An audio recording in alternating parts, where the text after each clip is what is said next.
Hello, everyone. Welcome to our new webinar series for the new year.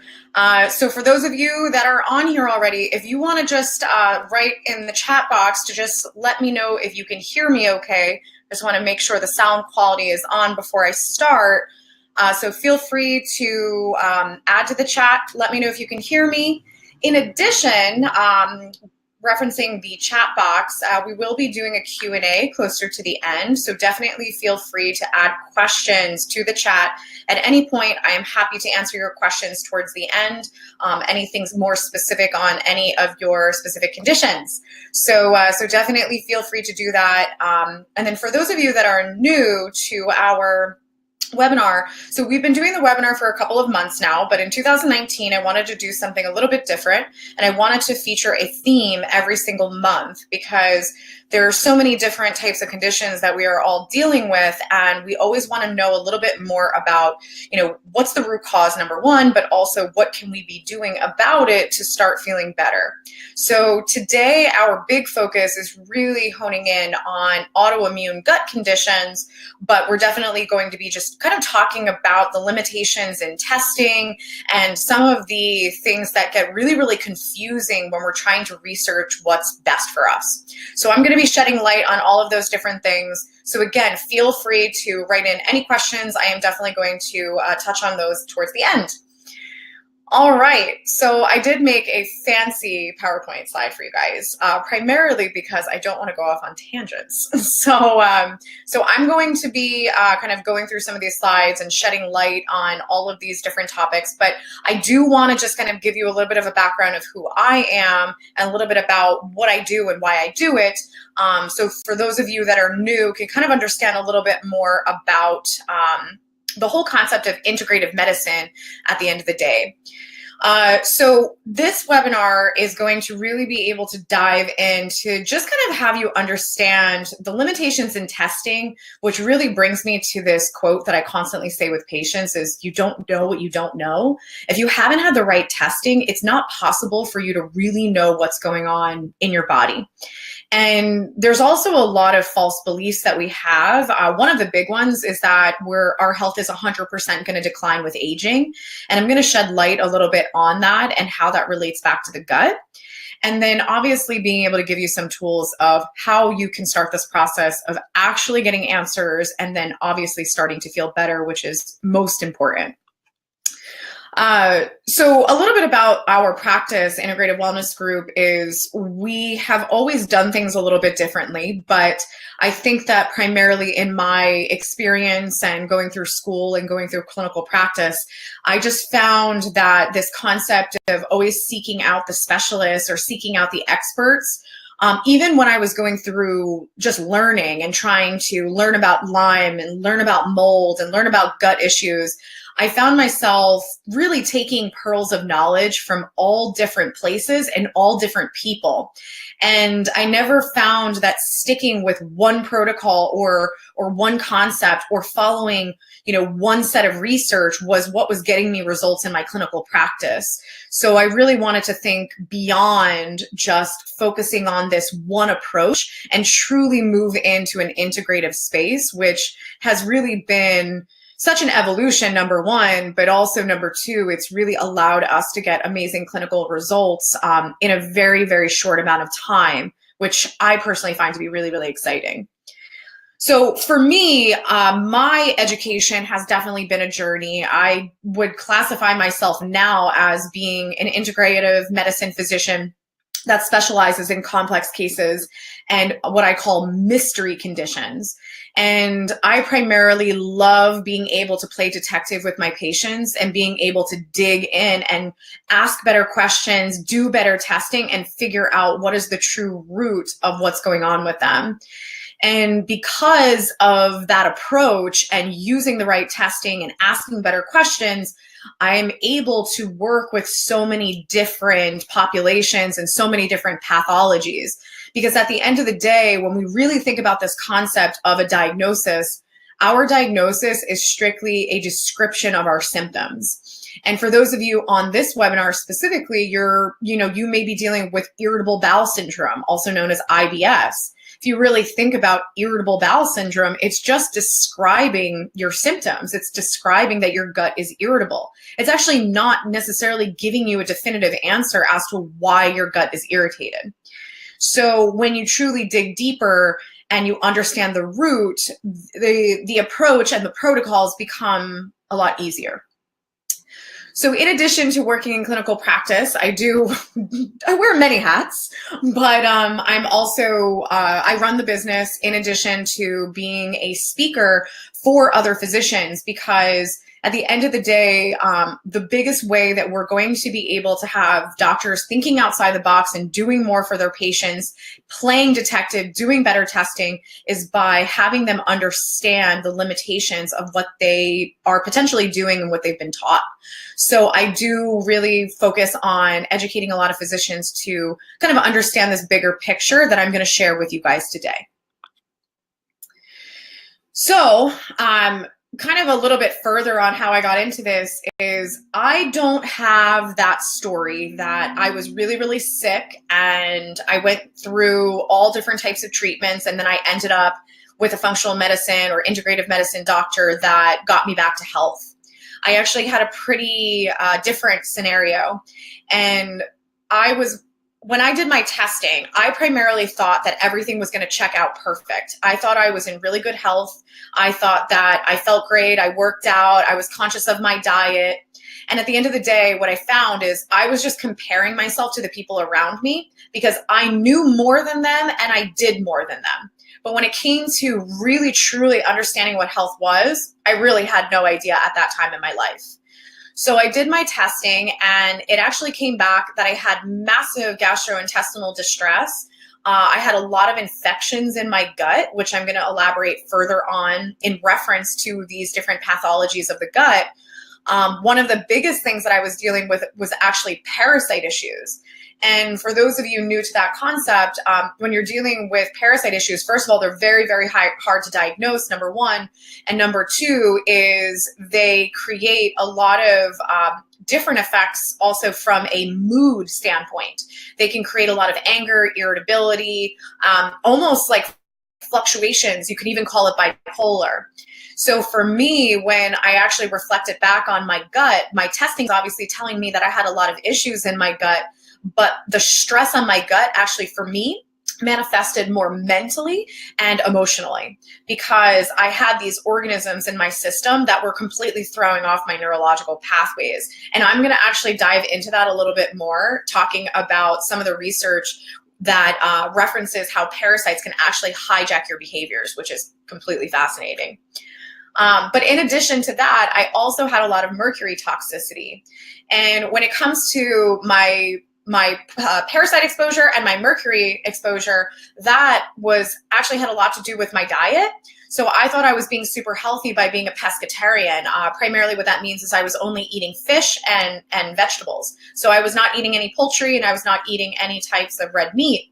And I thought that this was really smart. I was getting a lot of omega-3s. I was, low calorie. I was eating, really clean and really fresh. And I didn't really understand that not all fish is created equal and not all sushi is created equal.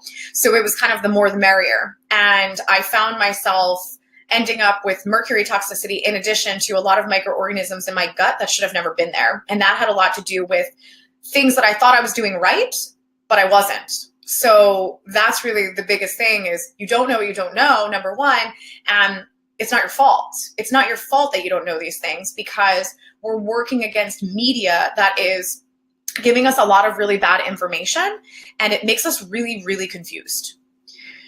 So I know it is 7 p.m., maybe a little after 7 p.m. now, and we have a lot of things going on in our house. We probably have people that want dinner and kids running around and people that need to get ready for school tomorrow.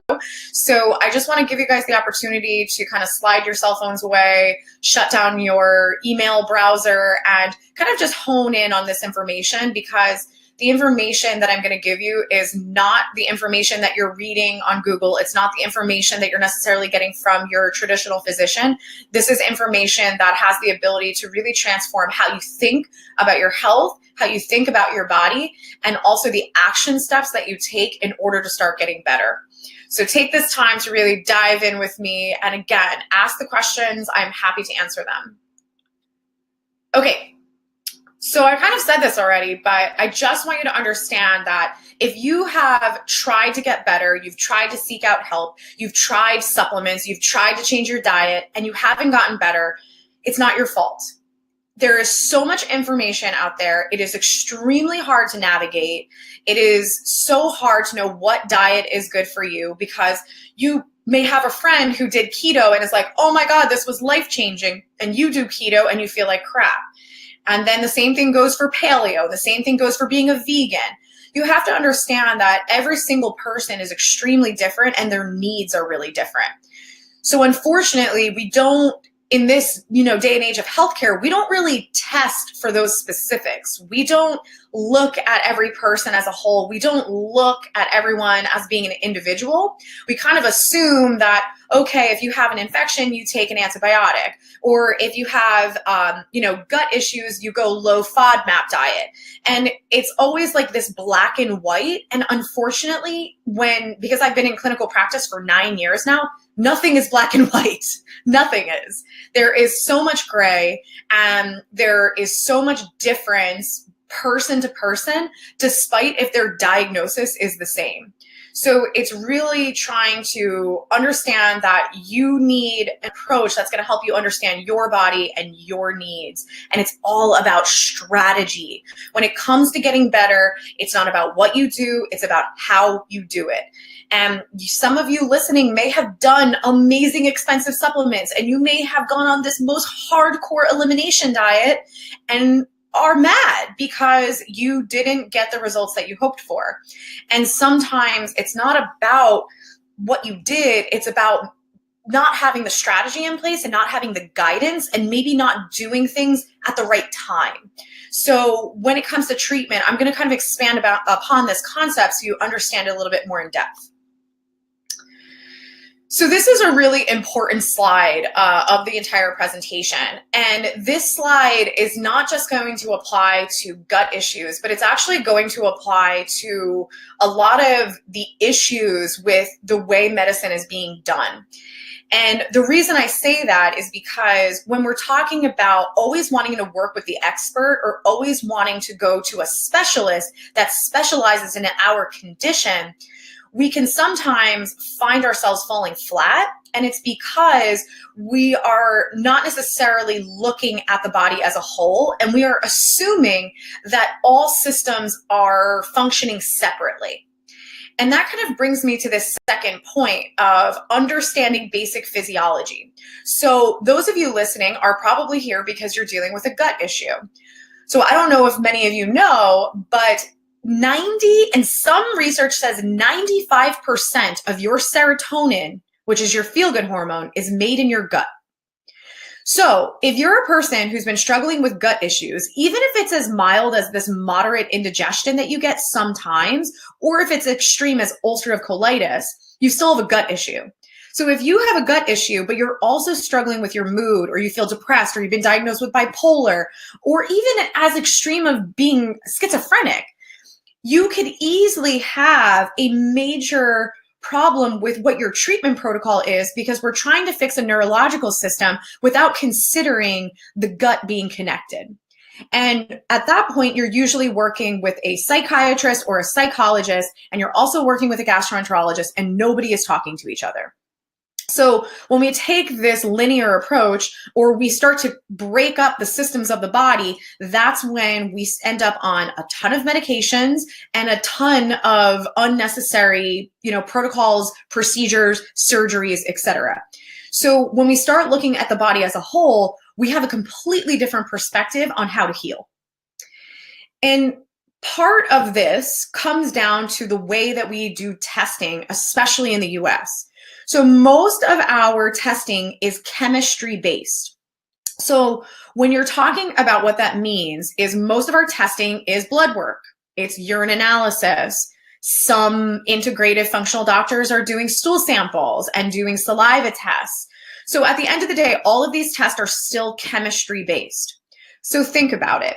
If you get your blood work back and something is wrong with your chemistry or your biochemistry, then we are going to use chemistry altering substances to fix the problem. So those chemistry altering substances are drugs, medications. So when people come to our office and they go, why do you guys do this and nobody else does? Why doesn't everybody have this technology? Why doesn't everybody do things integratively? It's because our system is for profit. And that's the case for many places in the world. But medicine is for profit, and there is a big influence with drug companies. And I'm not, saying this to create waves. It's just the reality of it. So when we look at broken chemistry through our testing, we are going to fix it with pharmacology. So the system is built on that. So when we're talking about, why is nobody telling me about what I should eat and what I shouldn't eat? And why is nobody talking to me about supplements that will complement my medication?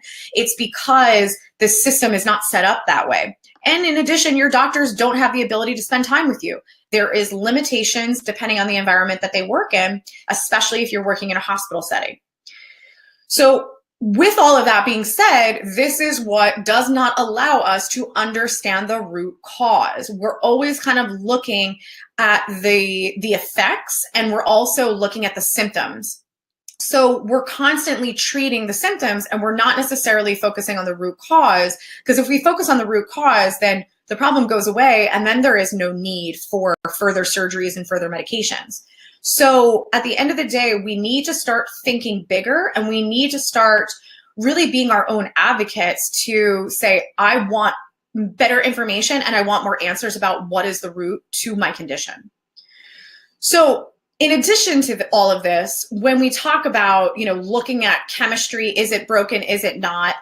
Then that kind of leads us also down a rabbit hole of using the same protocols for the same diagnosis. You come in with your irritable bowels, nobody's necessarily figuring out the root cause, but if it gets bad enough and all of a sudden you spike a fever, we're going to put you on an antibiotic. We're not going to check to necessarily see, is it viral? Is it bacterial? Is it fungal? Is it parasitic? We just kind of assume, oh, it's bacterial because, that's the only thing the research has proven is that there's bacteria in the gut, which is so beyond not true. So we have to also think about, this concept of always using the same approach. We're always using the same approach when it comes to the gut. We're using anti-inflammatories, we're using antispasmodics, and then we're also using antibiotics when our white blood cells count spikes, or we spike a fever. So we're not necessarily even doing the proper testing to figure out what type of infection it is, or what is the root cause of the massive amounts of inflammation that is correlated to our symptoms. So we blow minds on a day-to-day basis. I always love when I get that jaw-dropped face. So some of the really interesting things that I see on a day-to-day basis, it definitely varies, but obviously when I made this slide, I wanted to gear it more towards different things with the gut. But one thing I'll say is in my consultation, I constantly ask about the moon cycles, meaning how do you feel around a full moon? Sometimes people have, hard time thinking about that because we don't always know when there's a full moon. But interesting enough is most of us have heard that phrase, everyone's acting crazy, must be a full moon, or everyone's driving crazy, it must be a full moon. And we kind of think that that's a funny saying, but the reality of that saying is because parasites, which are organisms that can get into our systems from contaminated fish, contaminated animal protein, if we get exposed to parasites, they can hijack our behaviors, and they are the most active under a full moon. So when people are acting bizarre under a full moon, there is a reason for it. So parasites are a lot more prevalent than people realize. And the reason why they're not being acknowledged is because they're very, very hard to diagnose through testing, which again, I'm going to elaborate further on. So another thing too is we have many patients that have dealt with a lifetime of constipation. And they often have done protocols, supplements, dietary changes, medications, and colonics, and they haven't been able to resolve their issue. So Dr. Nick and I actually just did a podcast about this. So if you check it out on our website, it's called The Brain and Gut Connection. And we dive a lot deeper than I am right now. But what's fascinating about it is when you're dealing with this chronic constipation that nothing is helping, no laxatives are helping, nothing, that is a brain problem. So that is a neurological problem because your brain controls everything, but you also have a vagus nerve that runs from the brain all the way down and innervates most of your gastrointestinal system. So when you're not having that proper communication, you are going to have either constipation or what we call gastroparesis, which means that it's almost like the gut is paralyzed. So you have to consider, if you've had this long-term constipation and have had no results, you probably haven't gone to a neurologist. Not necessarily saying that they would know how to help you, but it's a neurological condition that comes back to the vagus nerve. So for those of you that are kind of wondering like, oh my gosh, is that me? A couple of ways to know is if you have either an overactive or a completely underactive gag reflex. So either one is an extreme, and that is an indicator that your vagus nerve is not working properly. So that's kind of a key little thing to know when you're trying to decipher, is your gut or are your gut issues a brain problem? So another thing too, diabetes with the gut. So diabetes is running rampant. And don't get me wrong, we obviously have a lot of hidden sugar in the American diet, and again, for those of you that are really new to this like functional integrative medicine world, like I remember for me when I was younger, I would definitely classify myself as the person who didn't eat sugar. Like I was not a pastry person. I wasn't constantly like needing something sweet after I ate. But I remember like one day reflecting back and thinking about what I drank. I was never soda person, juice person, but I got into coffee at a really young age, and then I got into lattes. And what's crazy about it is like when you go and you get those lattes, even if you get just like coconut milk latte from Starbucks or almond milk latte, like those milks have a ton of sugar in them. So I just remember I asked them at Starbucks once when they came out the coconut milk, because I made myself a coconut latte at home and then I had one at Starbucks and I was like, did you add sugar to this? And they were like, no. And I asked them to look at the coconut milk and I couldn't believe how much sugar was in the coconut milk. So just don't be deceived by that. That was a little bit of a tangent because that's not the point of this number 3. But the reason why I'm bringing this up is because your pancreas is technically part of your gastrointestinal system. So like right at the bottom of the sternum, I'm like pointing right here. So right at the bottom of the sternum, a lot of people have pain there and they call it indigestion. And that's actually where your pancreas is. But your pancreas is embedded in your stomach, which is where a lot of reflux heartburn comes from. So if you do have a long history of reflux, indigestion, heartburn, chances are whatever has been an irritant in that system has now moved along the track and is starting to affect your pancreas, which is then affecting your insulin, which is then affecting how your body regulates sugar. So you might be diabetic, pre-diabetic, or you might just be hypo or hyperglycemic.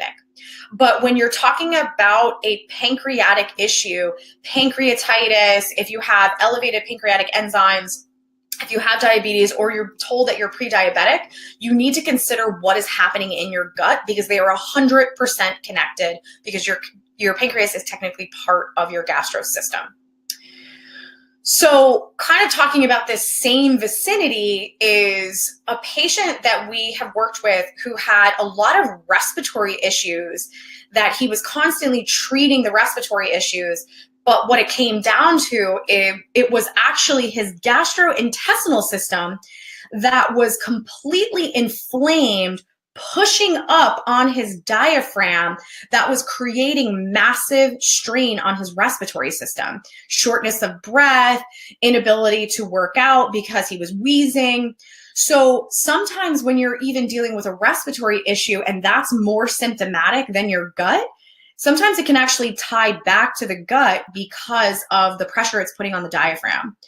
So when you're talking anatomy, all of these systems are just so close in proximity, and that's why you can have this trickle-down effect and have other systems that are affected. So last but not least is the root cause of autoimmune conditions.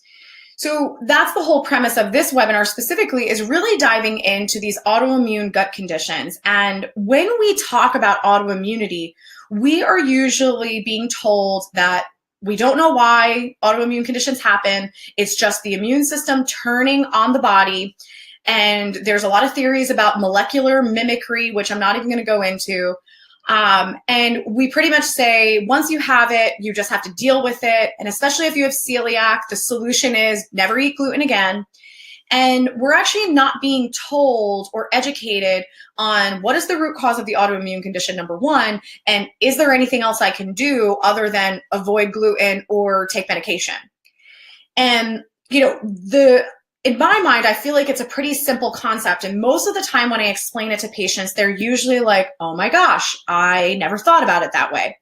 But if you think about it, when it comes to the immune system's job, its job is to fight bad things. Its job is to fight foreign substances, if it is toxins, if it is infections, and those infections can vary from fungus to mold to bacteria to parasites, the list goes on.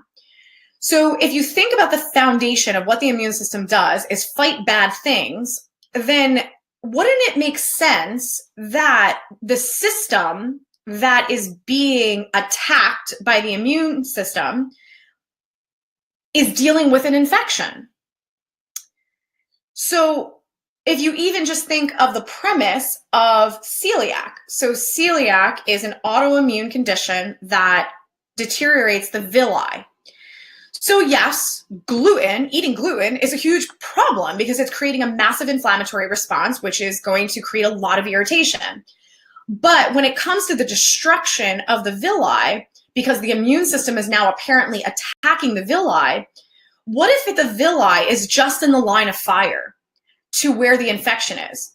So what if the infection is in the gut, embedded in the lining of the gut, and as the immune system is trying to get to that infection to eradicate it, now it's creating massive inflammation and damage to the villi? This is not my theory. This is proven. But the problem is that this research is not the research that is always being talked about and publicized. And I don't know why, but when we think about this concept of autoimmune, we have so many autoimmune conditions now. There is so many autoimmune conditions even beyond the gut. And we are still acting like this is a complete mystery. And we have tons of inflammatory conditions in addition to that. So an immune system response, so AKA the immune system attacking something bad, creates an inflammatory response. So if we have all these inflammatory conditions like rheumatoid arthritis and migraines and, fibromyalgia, we have all of these inflammatory conditions, we have all these autoimmune conditions, and we're sitting back and we're saying, oh, we have no idea why. But what's interesting about it is if you were to get diagnosed with an infection, technically that's the infectious disease specialist. So unless you've been having chronic diarrhea for weeks and nobody can figure it out, you're not going to an infectious disease doctor. It's only when there's that severe of an extreme, that you've had a fever that hasn't gone away for weeks, or you have diarrhea that hasn't gone away for weeks. That's when you will be referred to an infectious disease doctor. So when you're talking about the gastroenterologist that you would think is going to diagnose you with an infection in your gut, that is not necessarily the way that they've been trained. And if you think about the modalities are endoscope or endoscopy and colonoscopy. You cannot see infections on those types of imaging. You cannot, it is impossible. You could see inflammation, you could see polyps, you can see cancer, but you will not see infections. So I am here to tell you that you don't know what you don't know. If you haven't had the right testing, if you haven't had the right approach, if you haven't had someone digging deeper, there is no possible way you are going to know what is the cause of your autoimmune conditions or what type of infections do you have. It is not possible. So I'm going to use just a really basic example. So many of us are dealing with indigestion and heartburn. And usually we're either taking upon ourselves to take Tums or take some type of antacid. If it gets bad enough and we're in a ton of pain, we're going to then seek out something stronger, which is going to be a Prevacid, a Prilosec, a Nexium, etc. And what I find so fascinating about it, and this is something that I learned through my functional medicine training and then saw it over and over and over and over again in my clinical practice, is that most of the time when we're dealing with indigestion or heartburn, it's because of a lack of stomach acid. It is not because of an overabundance. So for those of you that are like, well, that's confusing because I feel better when I take the antacids. Yes, you will. And I will tell you why. So if you have bad stuff in your gut, maybe you have bacteria, maybe you have a bunch of pesticides because they're all over our food nowadays. I don't really know, but you have something in your gut that shouldn't be there. That's actually going to start to compromise your production of stomach acid. Also, in addition, chewing gum and drinking carbonated beverages will also deplete your stomach acid.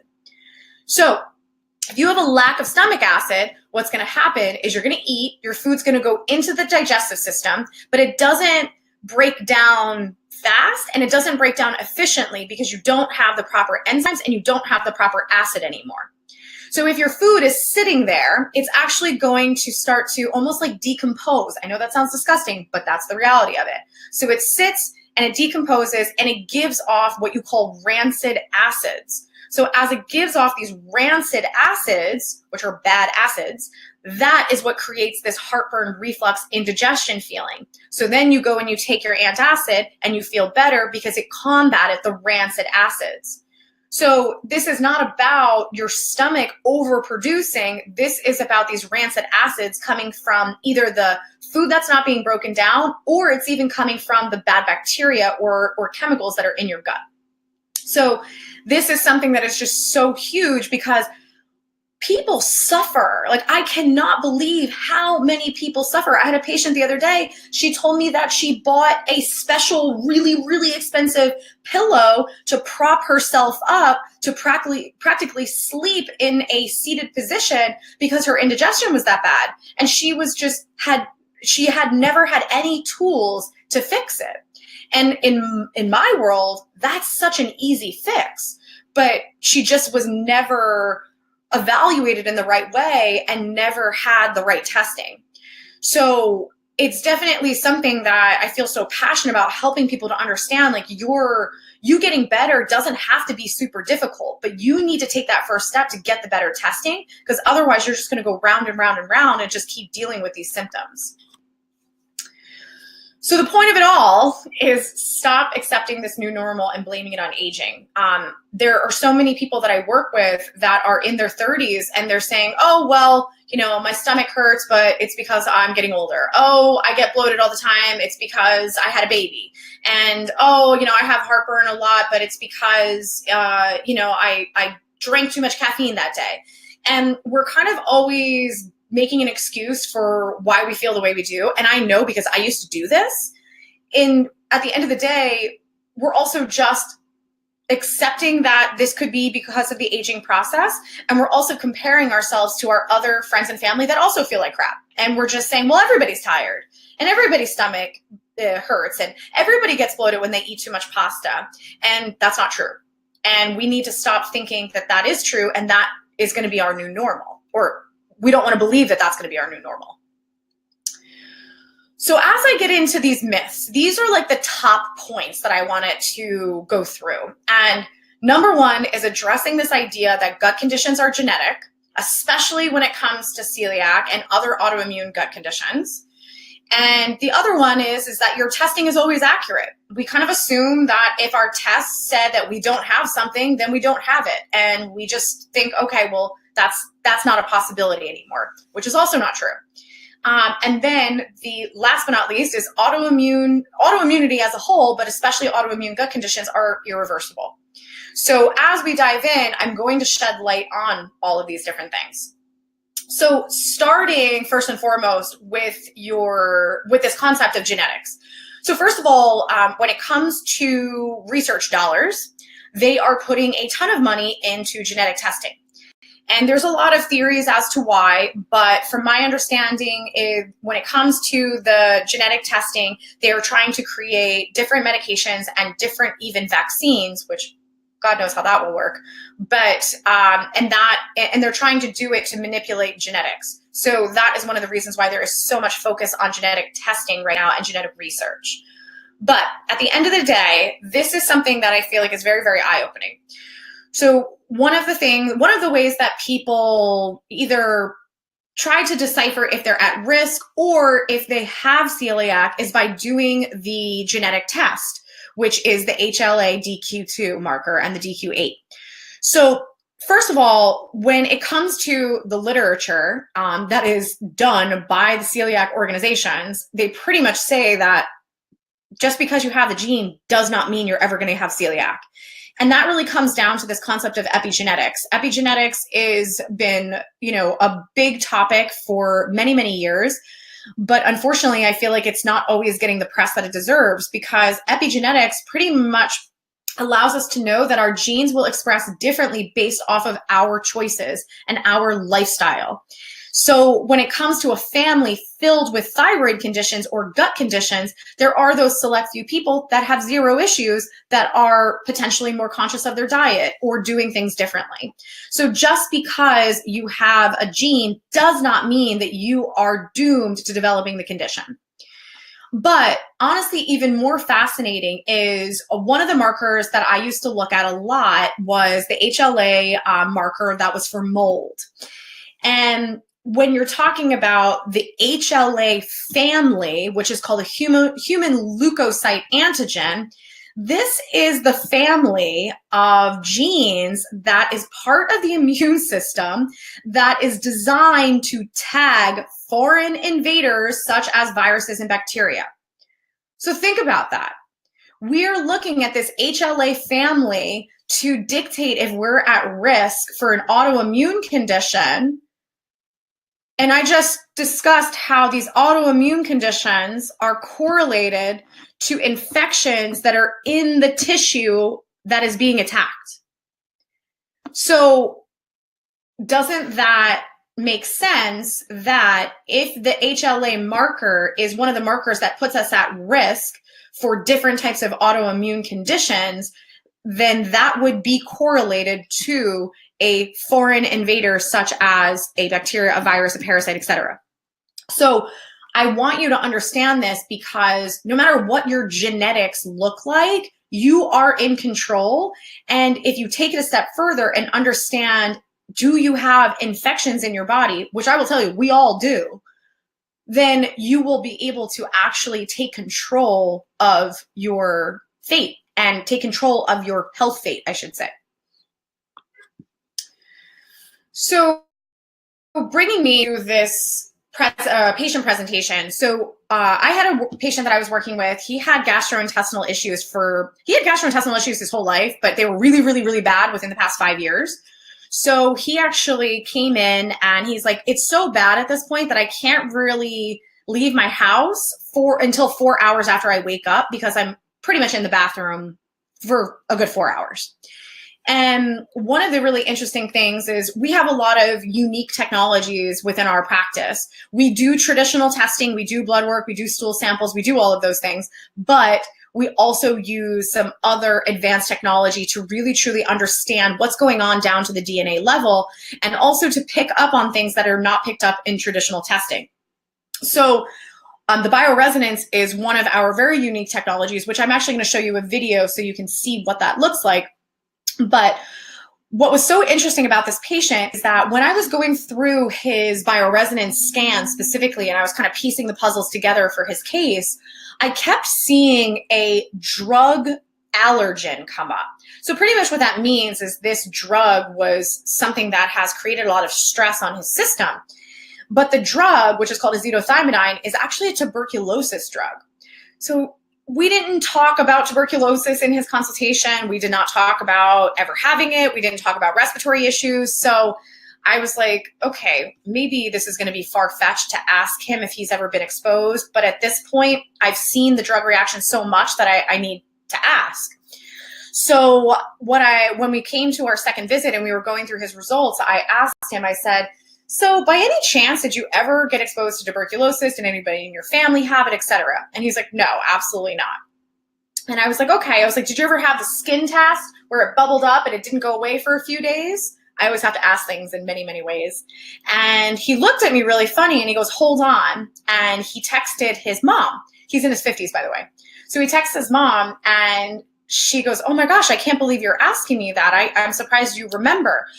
When you were in camp around 7, 8 years old, we actually had to take you out of camp because you tested positive through the skin test for tuberculosis and we had to treat you for it. So this was like, at this point, his mind's blown, my mind's blown.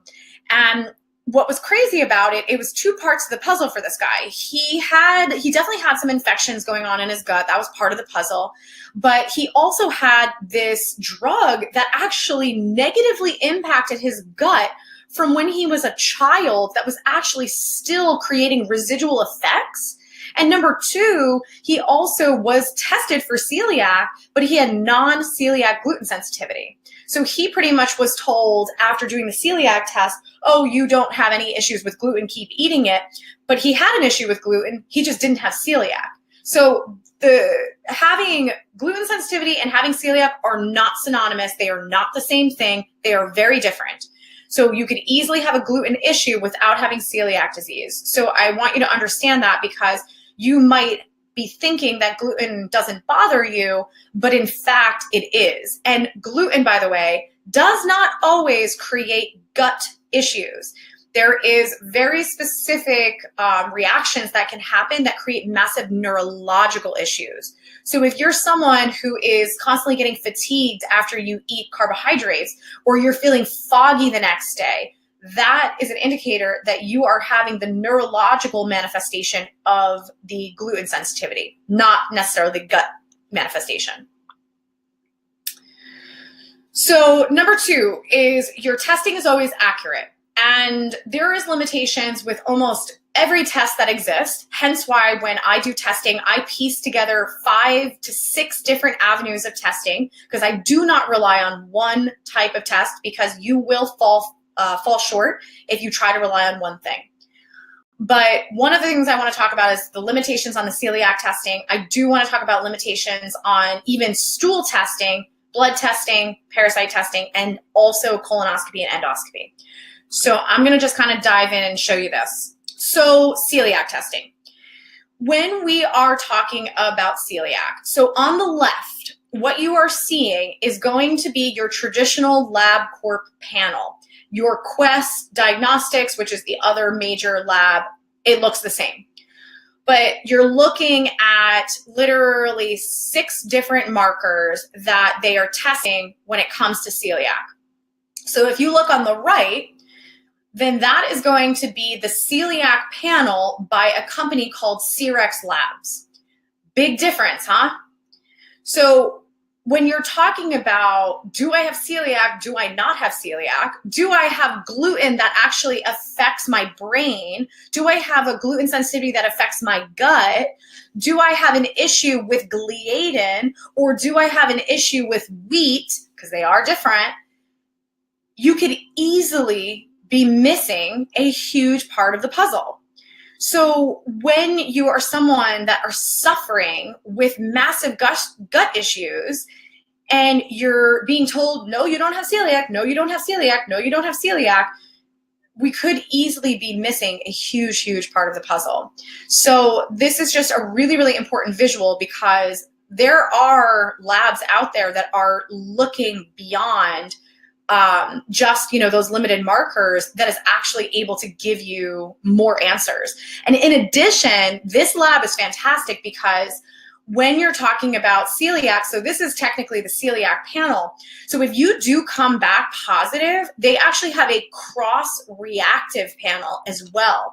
And the cross-reactive panel is really interesting because when you look at certain proteins under a microscope, so if you're looking at wheat and gliadin under a microscope, and then you look at corn and you look at oats and you look at rice, sometimes they actually all look somewhat similar. So you could easily be having an issue with gluten, but You can also be having a cross-reactive issue with rice or oats. And I know that this can sometimes be, overwhelming information, but if you're that person who went gluten-free and you just started chowing down on all these gluten-free grains and you still feel bad, that might be why. So it's really trying to understand more about your body and then being able to obviously have a solution for it. So when you're talking about the other gold standard for celiac testing, the other big one is using an endoscope, which is, a type of imaging. So what they're going to do is they're going to shove the endoscope down into, through the mouth and get it into the gastrointestinal system. And then they're going to do some biopsies. So they're going to sample some of the tissue to see if there is damage. So they're technically looking to see if the villi is damaged. So the interesting thing about this, and it's because I do more comprehensive lab analysis, is that I've had many people that have come to me that have been told that they have celiac, but what they actually have is something called autoimmune pernicious anemia. So what this means is that there are very specific cells that are in your stomach that are called parietal cells. And these parietal cells are the cells that allow you to absorb your B12. So there are many people that are like, oh my gosh, my energy, and then they get their B12 checked and it's bottomed out. And they can't get it up. They can't get their B12 levels up, without taking massive amounts of B vitamins or doing B12 shots. But if you have an issue with the actual parietal cells in your gut, then that's not going to allow you to absorb the B12. But working with autoimmune pernicious anemia is different than working with celiac, because these are two different regions of the gut, and they also are creating two different cascade effects, essentially. So it's very, very important to understand that you may have had this biopsy and been told, oh, you 100% have celiac, but it might be being confused for autoimmune pernicious anemia. And that is probably the reason you cannot get your B12 levels to be at an adequate amount. So when it comes to this limitation on stool testing and parasite testing, so when it comes to testing for parasites, you cannot test them in the blood. That's just, you're never going to get a positive reading. That's number one. Number two is the other way that you could potentially test them is through stool sampling. But the way that a lot of the labs do it here in the US, it has its flaws. So number one, if you've had a stool sample through a lab like Quest or LabCorp, when they take a sample from you, they are only testing for one microbe. So they might take a sample from you and they're testing, oh, does he or she have E. coli? So they're only testing for that. They're not putting the sample on a petri dish to see if there is any organisms. They're only testing for one. And I don't know why, that's just the way the labs are set up.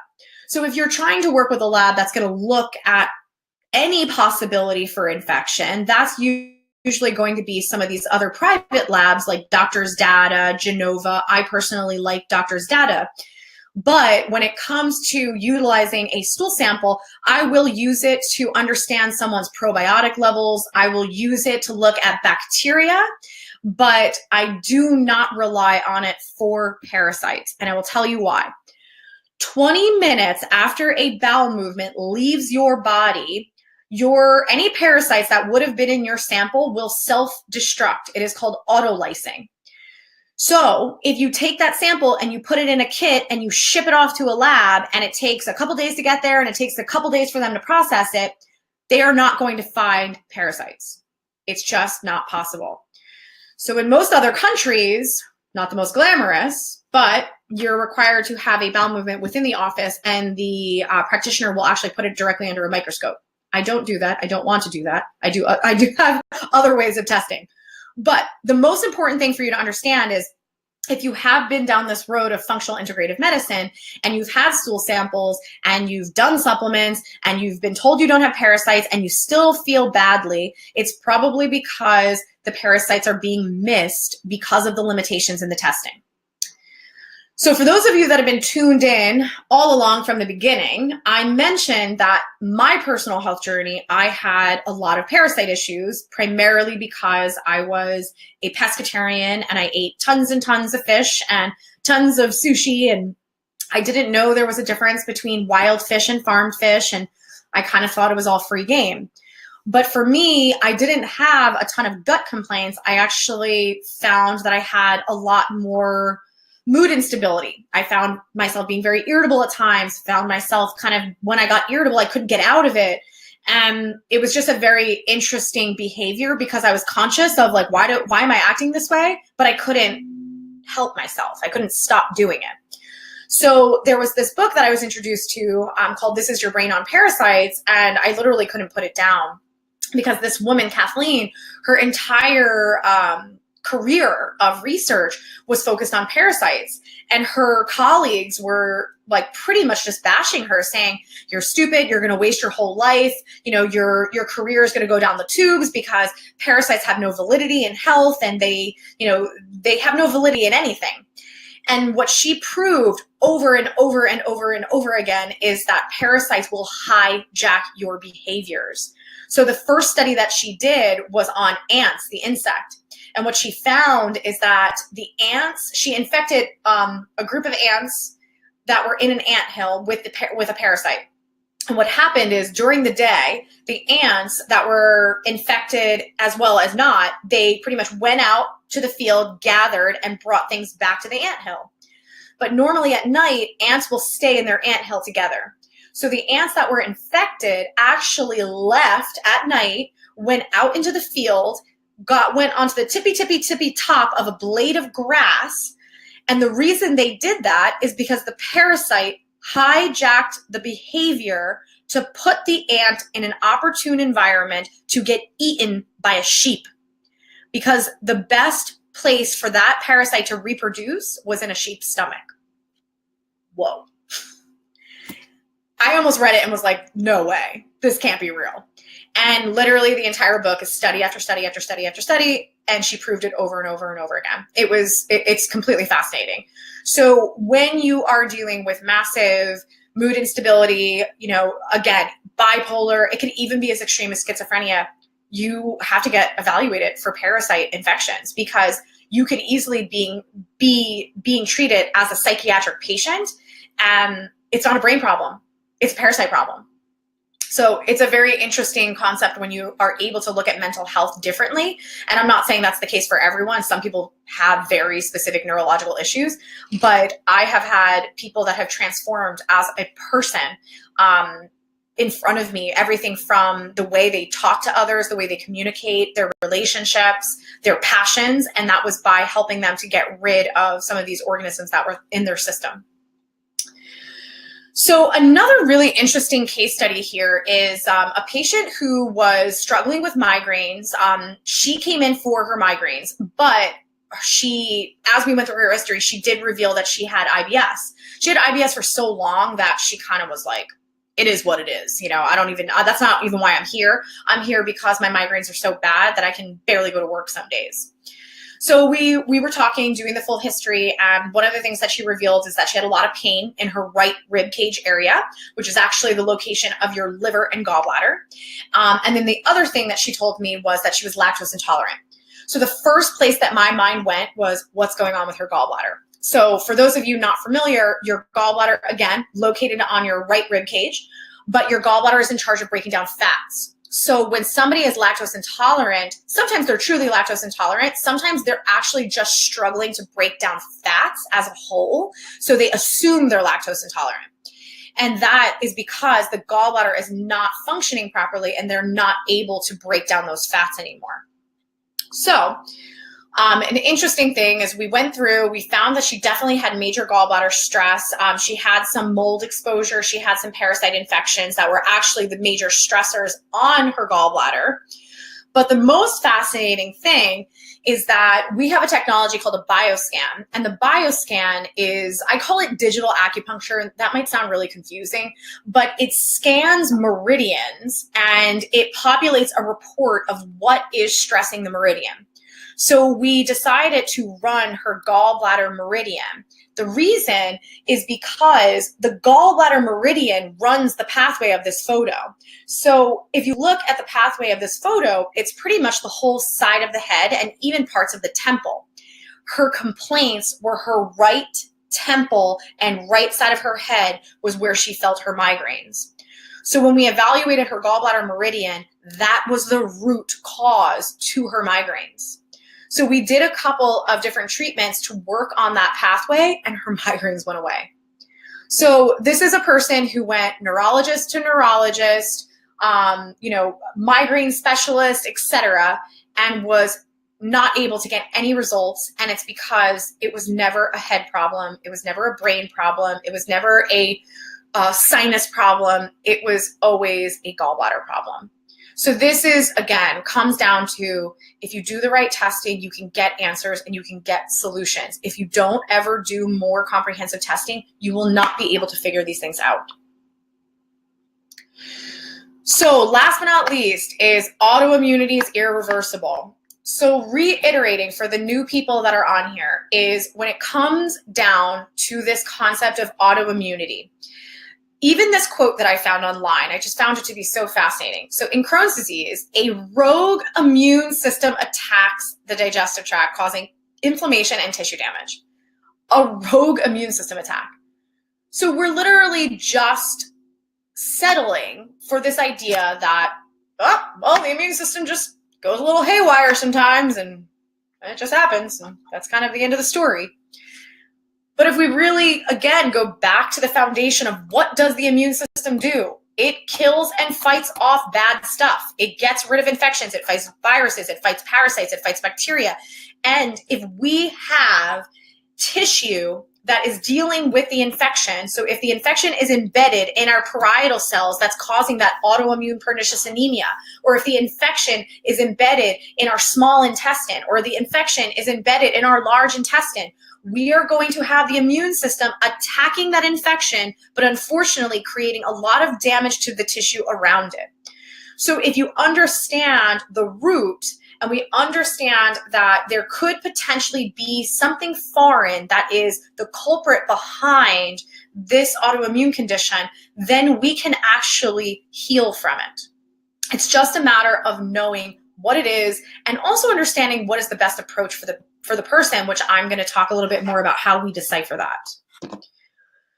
So at the end of the day, don't be fooled because rarely does anything look like a textbook. So if you don't match the textbook of what, the telltale of, the IBS is, or the telltale of the GERD, or the telltale of the celiac, if you don't fit the textbook, then why should your treatment be textbook? And again, it's about having answers, but don't take those answers and then just fall back on the cookie cutter approach. Because if the approach is specific, then you will actually be able to get better, but also you will be baffled on how much faster you can get better from something that you thought that you would have to live with forever. So kind of thinking about this old model versus new. So when it comes to deciphering conventional medicine from functional medicine, from integrative medicine, yeah, it's a lot of information. It can get confusing.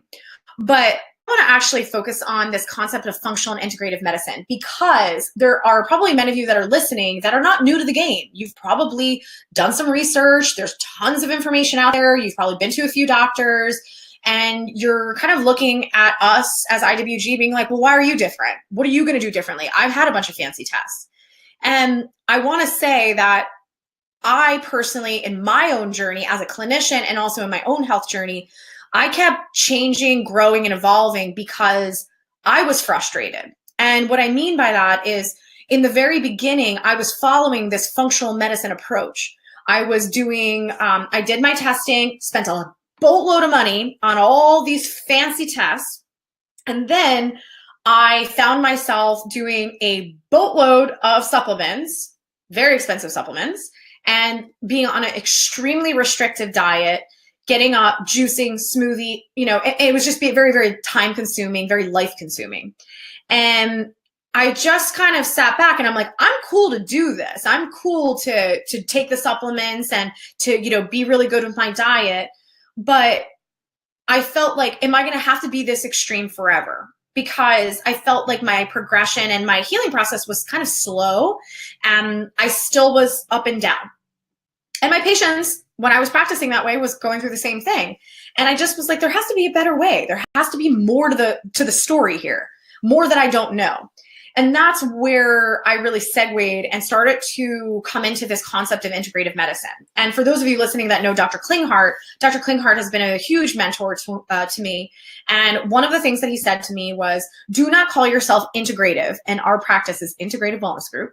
He said, do not call yourself integrative if all you do is diet and supplements. And I was like, wow, that is so true.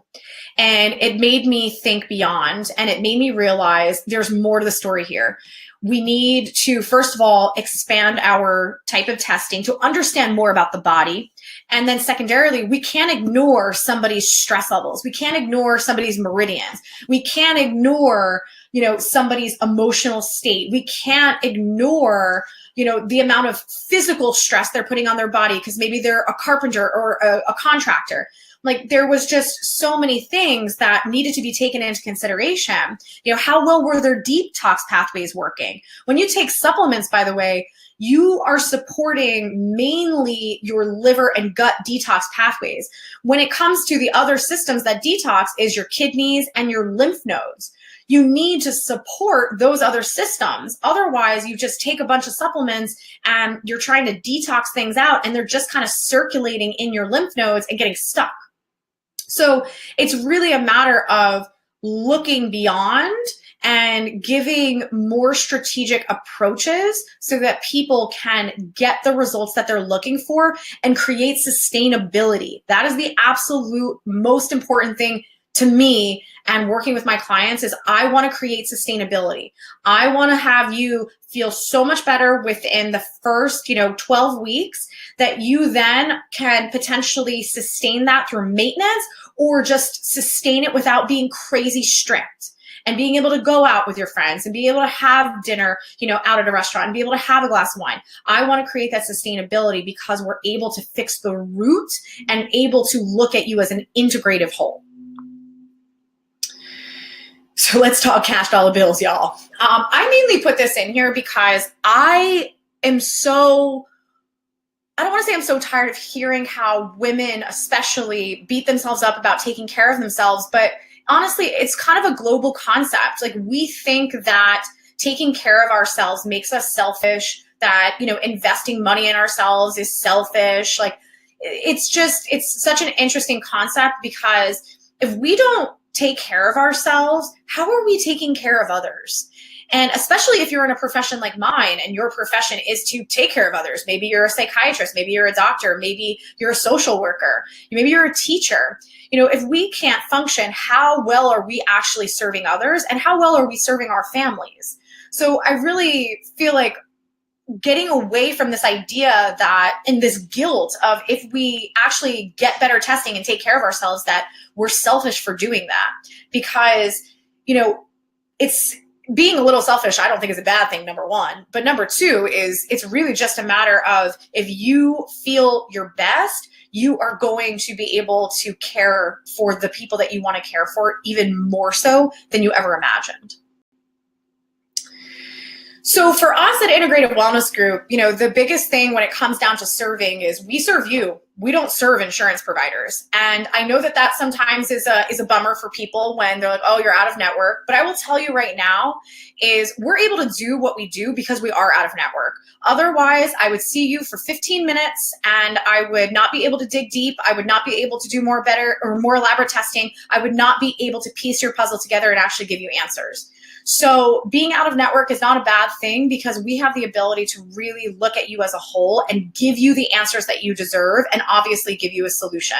The nice part about it is we do take FSAs, HSAs, so there is obviously options when it comes down to getting your testing covered, which I'm going to talk a little bit more about. So another thing that I find comes up a lot is, again, we feel guilty about investing in ourselves, but we also get a little nervous of, what are people going to think about us? And this is such an interesting thing because I've heard it a million times. Oh, my spouse is going to judge me. My family is going to judge me if I have to go to family gatherings and I don't eat certain things now. And what I've actually found this little blurb today, and it was from a dear friend of mine, Stacey Martino, who runs a relationship development group. And I just saw this and I was like, this is just so perfect, because it's compromising who you are to please others has never created a magnificent relationship. It's just never created a magnificent life in general. We constantly are living in this age that there's social media, everybody sees everything. We're always trying to put on this facade. And at the end of the day, who cares? What matters is if we're happy. It matters if we're happy, if our families are happy, if we have quality relationships. And it is not fair to you to not serve yourself and not take care of yourself, or not think that you deserve to feel good because of what other people are going to think. And especially, I know a lot of this comes down to family, because there is in-laws and there's distant family members, and everybody's got an opinion. Everybody's got a lot of feelings that they want to share. But being able to kind of step in and just say, that's great. I get that that's your value system, but it's not mine. So we're going to kind of leave it at that. So that's something that, I know it took me a long time to learn, but really at the end of the day is just don't compromise what you deserve and what's best for you for others. So at the end of the day, when it comes to healthcare, I think we forget that it's supposed to be about answers and solutions. I think we get really caught up in, this concept of healthcare just being the Band-Aid, and we forget that we're actually supposed to be figuring out what's really wrong and get a long-term solution. And we've settled for the Band-Aid effect, or the Band-Aid approach, I should say. So it's really starting to kind of demand more out of what you deserve out of healthcare. So when it comes to all the fancy tests that we do, because I know I've mentioned them a few times of, some of these more elaborate things that we do, I actually do want to kind of hop over and show you a quick video on the bioresonance scan, because that is personally one of my favorite technologies in the office. So as I show it to you, I am not going to be able to speak, so you'll be able to take a peek at it, and then I will explain what is going on in the video. It's just going to be about 10 seconds, so let me just show that to you guys really quick.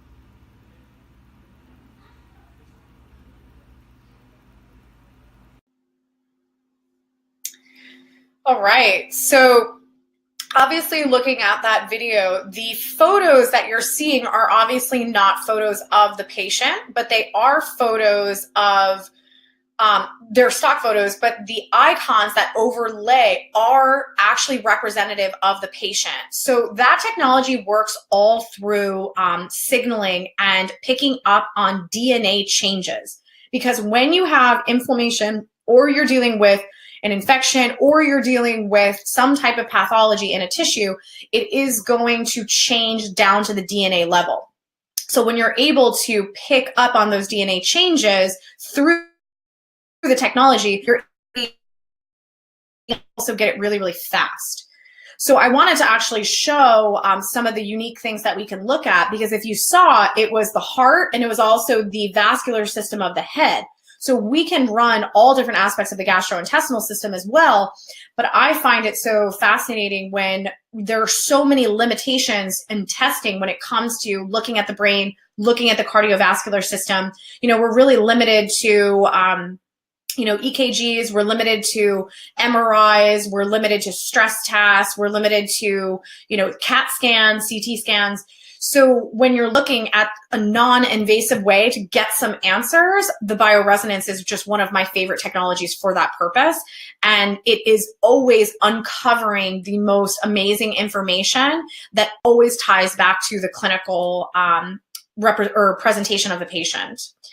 So outside of that, we also are doing a lot of different tests when it comes to understanding like chemical allergies, environmental allergies, food allergies. And that is just so, so important when it comes to people that are suffering with gut issues, because you're usually ripping your hair out thinking like, I have no idea what to eat anymore. I'm getting bloated from water. And that's because, you could obviously have different things in your gut that you don't know are there that are causing those problems. But obviously you could also be dealing with these different food allergies and sensitivities. So part of our testing is to figure that out. Another thing that a lot of people don't know is you can have a lot of heavy metals in your gut as well. And when you're talking about heavy metals in the gut, the heavy metals, once they kind of get into the gut and they are living side by side with bacteria, it's very hard for you to get rid of the bacterial infection. So when you're really trying to understand the true root cause of the gut, you cannot dismiss heavy metal toxicity. You can't dismiss pesticide toxicity either. So these, again, are all things that we're looking at in our testing. And when it comes to the blood work, we are obviously looking at celiac markers. We are looking at inflammatory markers. We're looking at all those things as well, but we're piecing it together with all the other technologies. So we really, really have a clear answer on what's going on. So the autonomic response testing, some of you may have heard of this, some of you may not have heard of this, but it's a pretty complex type of testing that we do at the office. But the one thing that I wanted to shed light on is when it comes down to this concept of it's not about what you do, it's about how you do it. This is extremely important because one of the things that I feel like truly sets us apart, that truly allows us to get the amazing results that we do, is the fact that when we do your testing, we're not just testing you for what is going on in your body clinically, but we're also testing for what is your body going to do the best with to start your recovery process. So we actually test to see what supplements are the best for you to start getting better. If that means the supplements that are going to help you get rid of your infection, if that's the supplements that are going to help you decrease your inflammation. So there's no wasted time. There's no wasted money on a bunch of fancy supplements that are very expensive. And then even in addition, we can test prescriptions and see if they are providing value or not. And then last but not least is therapies. We can actually look to see, do you need other types of therapies in addition to a supplement protocol and a dietary change? Do you need to do some type of detoxification? Do you need lymphatic support? Do you need your meridians worked on? So our specificity on your treatment protocol is there, and that allows us to really, really see transformational changes. So when it comes to the limitations in treatment, I've kind of already said this, but it's conventional is the options are immunosuppressants when you have autoimmunity. It's, oh, the immune system's overactive, let's shut it down.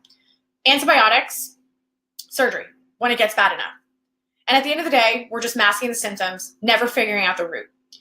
And honestly, going back to this concept of the old model of functional medicine, moving into this integrative model, I moved into the integrative model because I was tired of doing supplements for myself and my patients that I assumed would be good. Because at the end of the day, when you're talking about medicine, it's extremely subjective. I'm not talking about me. I'm talking about as a whole. It's what the doctor thinks is the best protocol, what the doctor's training was, what the doctor has seen success with in the past. So it's not very specific. And the same thing goes for dietary changes. There are 1,000,001 diets out there. How do we know which one's good for you? So we test and we figure those things out. So when it comes to the value in testing, there is, first of all, I should say that when you're talking about all of the tests, when you get into the functional medicine world, if you're going to do a stool sample, if you're going to do blood work, if you're going to do saliva test, neurotransmitting test, like it racks up. It racks up to a couple $1,000s. And that's another reason why we moved into doing a different type of onboarding process to get people testing at a fraction of the cost, because I felt it was really unfair for you to be a couple $1,000s deep before you actually know what's wrong with you. My biggest goal is to obviously just help people get better. So I wanted to really shift what we were doing. But, when it comes to the value, it's hard to say what the value is. And the reason I say that is because depending on you, depending on your goals, and what you can achieve is priceless. Because if you're the person that has no clue what to eat and everything makes you sick, you knowing what you should and shouldn't eat is priceless to you. If you're the person who has been, just like doubled over in pain and you literally are missing days of work, and then you finally get the one, protocol that's going to help to stop that, that's priceless to you. So everyone is going to vary on what they find extreme value in. So with our onboarding price, I know many of you are probably like, well, what does it cost? Our onboarding price is $14.25. So $14.25 covers all of your testing though. So it's going to cover your consultation. It's going to cover your report of findings, which is when I tell you what's wrong with you and how to fix you. And it covers your bioresonance scan, your bioscan, your autonomic response testing, your blood work, your heavy metal testing. It covers all of those things. So honestly, you are getting an insane amount of information about your body at that price. And I know for some of you that are brand new to this world of functional integrative medicine, you're probably like, wow, that's a lot.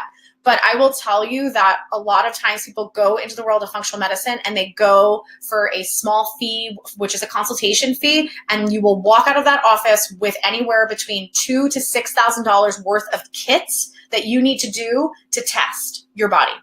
So just understand that, when you're talking about the value is huge. The really great thing that we started to do is we did start to offer family discounts. So if you do come in, and if you ever decide to bring a family member in, they come in at a fraction of the cost, which is $597 for all of the same testing, which is pretty amazing. But I will tell you this is not for everyone, and you have to apply.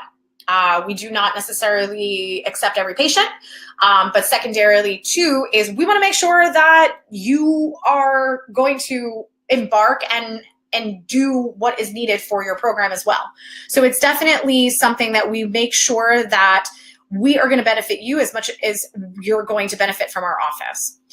So if you do want to apply, check out the link on the side. It will be there until I am finished with the PowerPoint. Also, if you're long distance, don't worry about that. All of your testing can be done from afar. And I will say, because if you remember from before, a lot of our testing is DNA based. You have DNA in your hair. So when you send us your hair sample, we will do some of your testing on your hair because we are able to scan the DNA in the hair. We'll talk about that more once you decide if you want it to kind of be part of the onboarding process. But everything can be done from long distance, which is really, really amazing. All right, so time for questions. So I'm going to hop in here. Oh, no questions, guys. All right. Well, I guess I did a good job then. So again, questions come up. We're going to be doing this again next week. So definitely feel free to hop on. But otherwise, I'm going to kind of close this. Thank you all for being here. But I really want to just tell you that this whole webinar is really just an educational process and an educational experience.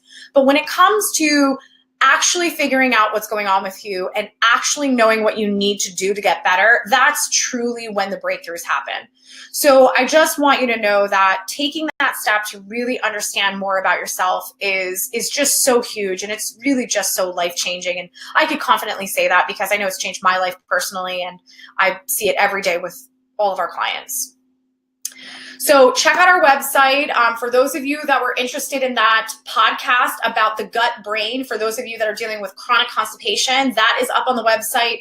If you do want to link up with our client services team to just kind of learn a little bit more about the process and what it looks like to work with us and how does it work to work with us when you're far away, go to integrativewellnessgroup.com and sign up to chat with one of them. There are links all over the site, so you can pretty much find it anywhere. But I thank you for being here. We're going to be back next week talking more about the gut. So I hope you had a tremendous amount of value, and I will see you guys next week. All right.